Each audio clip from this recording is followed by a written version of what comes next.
కొన్నిసార్లు అంటారు పాలోళ్ళే పగోళ్ళు అంట కదా, పాలోళ్ళే పగోళ్ళు. ఎందుకు వాళ్ళని పెట్టాడు దేవుడు? ఎందుకంటే నీవు ఇంకా ఆత్మీయతలో ఎదగడానికి దేవుడే నీ జీవితంలో వాళ్ళని పంపించాడు. సో నువ్వేం చేయాలంటే ప్రేమించాలి. సో ఇంకా అత్తలు కూడా ఉంటే, అత్త కోడలు కదా, అత్తలు కోడలు. ఒక కోడలు ప్రార్థన చేసిందంటే మా అత్త చచ్చిపోవాలి ప్రభువా.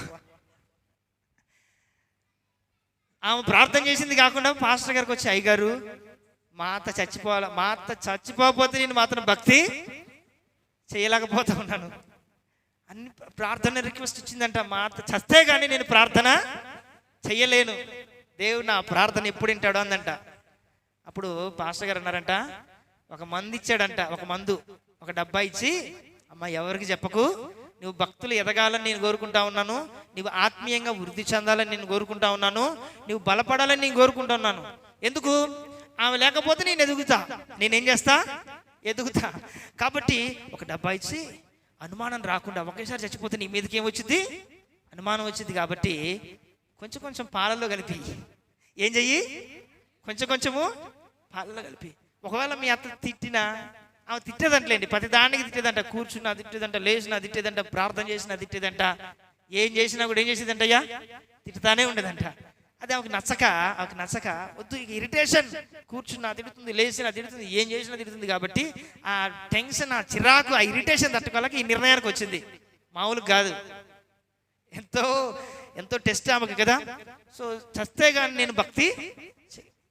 పాస్టర్ గారు ఏమన్నారంటే, ఈ పొడిని రోజు కొంచెం పాలలో అయితే ఆమె ఎలాగో చనిపోతుంది కదా, ఎలాగో ఏం చేసింది, చనిపోతుంది. కాబట్టి ప్రేమగా మాట్లాడు, తిట్టినా నవ్వుతూనే పలకరించు, ఆమెకి ఇష్టమైన కూరలు వండి పెట్టు, ఎలాగో చనిపోతుంది కదా, ఏంటిది చనిపోతుంది కదా అనేసరికి ఈ కోడలికి ఇక ఉత్సాహం తట్టుకోలేక వెళ్ళిపోయి పొద్దున్నే పాలలో ఆ పిండి కలిపి తీసుకొచ్చి, ఏంది కొత్తగా ఏంది ప్రేమ అడిగితే మంచినీళ్ళు కూడా ఏంటి ప్రేమ అంటే, తీసుకోండి అత్తయ్య, మీ ఆరోగ్యము బాగాలేదు కదా, ఏదో అయిపోయింది అత్తయ్య, ఎంతైనా మీరు నా అత్తయ్య, నేను మీ కోడలి పిల్లని కదా అంటే, ఏందో దీనికి ఏదో అయిందిలే అనుకుందంట. సో తిడుతా ఉందంట, చేస్తా, అయినా కూడా ఏం పట్టించకుండా, సరే అత్తయ్య, ఓకే అత్తయ్య, రైట్ అత్తయ్య, ఇలా 4 రోజులు. ఆమె ఎందుకు అంత ప్రేమ చూపించింది? 4 రోజుల తర్వాత పీడ పోబోతుంది కాబట్టి ఆ సంతోషంతో ఏమన్నా కూడా సరే అత్తయ్య, ఓకే అత్తయ్య, అత్తయ్య ఈ కూర తినట్టు మీకు ఇష్టమని చేశా, మీకు ఇష్టమని ఇదొండా, మీకు ఇష్టమని అదొండా అంటే, ఆమె అనుకుందంట ఈ 4 రోజుల్లో అత్త మీద చూపించే ప్రేమగా ఆమె ఏమైంది తెలుసా, అరే ఇన్ని రోజులు నా కోడలు నేను చెడ్డదనుకున్నా, ఏదో ఆ పిల్ల కొంచెం చిన్నపిల్ల, ఏదో తెలియక ఒక మాట అంటే దాన్ని నేను మనసులో పెట్టుకొని దాన్ని సాధిస్తున్నా, నా కోడలి పిల్ల నా కూతురు కంటే ఎక్కువ అనుకుందంట. హల్లెలూయా అనుకుని అప్పటి నుంచి అత్త కూడా, కోడలు ఏం కష్టపడుతుంది, నువ్వు కూర్చో అని చెప్పి, ఇప్పుడు రివర్స్లో అత్త ఏం చేయడం ప్రారంభించిందమ్మా, ఏం చేయడం ప్రారంభించింది అమ్మా చెప్పాలి, ఏం చేయడం ప్రారంభించింది? ఆమె కూడా ప్రేమించడము. పొద్దున్న తుడుస్తా ఉంటే, ఎందుకులే అమ్మా, తర్వాత తుడుద్దులే, ఇప్పుడు నీకు బాగాలే కదా ఒంట్లో, కాసేపు విశ్రాంతి తీసుకో, రెస్ట్ తీసుకో, పిల్లల్ని చూసుకో, నేను చూసుకుంటా పని అని మాట్లాడుతుంటే, ఈ కోడలికి అరే మా అత్త ముసలిది ఇంత మొండిది అనుకున్నా కానీ ఇంత ప్రేమ నా మీద ఉంది అని 4 రోజుల్లో ఇద్దరి ప్రేమ వాక్యం ఒకటైపోయిందంట. తర్వాత 4 రోజులు డబ్బా అయిపోయిందంట, భయం వేసిందంట, ఇప్పుడు ఏమైపోద్ది నా అత్త, అమ్మ నా చేతులతో నేను విషయం పెట్టి దీనికి ఎలాగైనా విరుగుడు తేవాలని చెప్పి పాస్టర్ గారి దగ్గరికి పరిగొచ్చిందంటమ్మా. పాస్టర్ గారి దగ్గరికి, పాస్టర్ గారు నన్ను క్షమించండి, మా అత్త నేను చెడ్డదనుకున్నాను, మా అత్త నేను చంపాలని చూశాను, 4 రోజులు అయిపోయింది, ఆ పిండి కల్పించింది, ఇప్పుడు మా అత్త చనిపోద్ది, మా అత్త నన్ను మా అమ్మ కంటే ఎక్కువ ప్రేమిస్తుంది, నాకు అలాంటి అత్త కావాలి అంటే, పాస్టర్ గారు అన్నారంట, ఆల్రెడీ విషయము ఇరిగిపోయింది, నీ ప్రేమతో మీ అత్తని గెలిచావు, మీ అత్త ప్రేమతో నిన్ను గెలిచింది. నేను నీకు ఇచ్చిన డబ్బా హార్లిక్స్ డబ్బా, నేను నీకు ఇచ్చిందేంటి, హల్లెలూయా. చూసారా, ప్రేమతో జయించిందంటే ఏమైనా ఉందా? కానీ ఉండదు. మనకి ఎట్లుంటాం? సో మన పక్కన వాళ్ళు ఉన్నారు అంటే అది నీ జీవితాన్ని డెవలప్ చేయడానికే, నిన్ను అభివృద్ధి పొందించడానికే, నిన్ను ఆశీర్వదించడానికే. ఆమేన్. నువ్వు నీలా ఉండడానికి కాదు, నిన్నొక ఎస్తేరు వల్ల చేయడానికి, నిన్నొక రూతు వల్ల చేయడానికి, నిన్ను ఒక ప్రిస్కిల్లా వల్ల చేయడానికి దేవుడు నీకు ఆ పరీక్ష శోధన పెడుతూ కొన్నిసార్లు నీ ఎదుటికి వారిని తప్పిస్తున్నాడు. యవ్వన బిడ్డలారా, మీ జీవితంలో ఎదురయ్యే ప్రతి శోధన సమస్యకు మీరు పడిపోకండి. ప్రేమ అనుకోకండి, నిజం అనుకోకండి.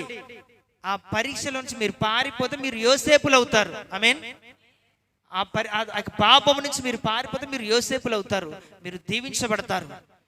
అందుకే మీ ఎదుటికి వారిని దేవుడు మిమ్మల్ని రప్పిస్తూ ఉన్నాడు. అందుకే 3వ యోహాను 1వ అధ్యాయం చెప్తుంది, గాయి నీ ఆత్మ వర్ధిల్లిన ప్రకారం నీ అన్ని విషయాల్లో కూడా వర్ధిల్లాలి. అన్ని విషయాల్లో కూడా నువ్వేం చేయాలి? వర్ధిల్లాలి. హల్లెలూయా. ఇప్పుడు చెప్పండి మీరు, నేను అన్ని విషయాల్లో వర్ధిల్లాలి. నేను అన్ని విషయాల్లో వర్ధిల్లాలి. వర్ధిల్లాలి అంటే కొన్నిసార్లు మనకి నచ్చని పర్సన్స్ దేవుడు మనకి పట్టుకొస్తాడు. పట్టుకొచ్చినప్పుడు నచ్చే పర్సన్స్ కావచ్చు, నచ్చని పర్సన్స్ కావచ్చు, దేవుడి నుంచి నిన్ను దూరం చేసే పర్సన్స్ కావచ్చు.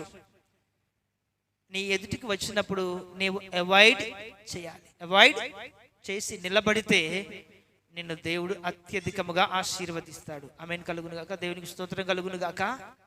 ఆమేన్, ఆమేన్. హల్లెలూయా. కళ్ళు మూసుకుందాం, ప్రార్థన చేసుకుందాం ప్రభు సన్నిధిలో.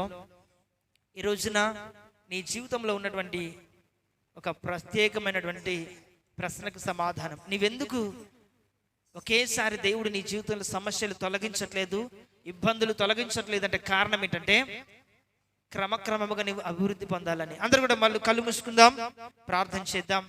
దేవుని యొక్క సన్నిధిలో మోకరించుదాం. అందరము కొద్ది నిమిషాలు మోకరించుదామా? దయచేసి ప్రార్థన అన్నప్పుడు అందరూ కూడా మోకరించాలి.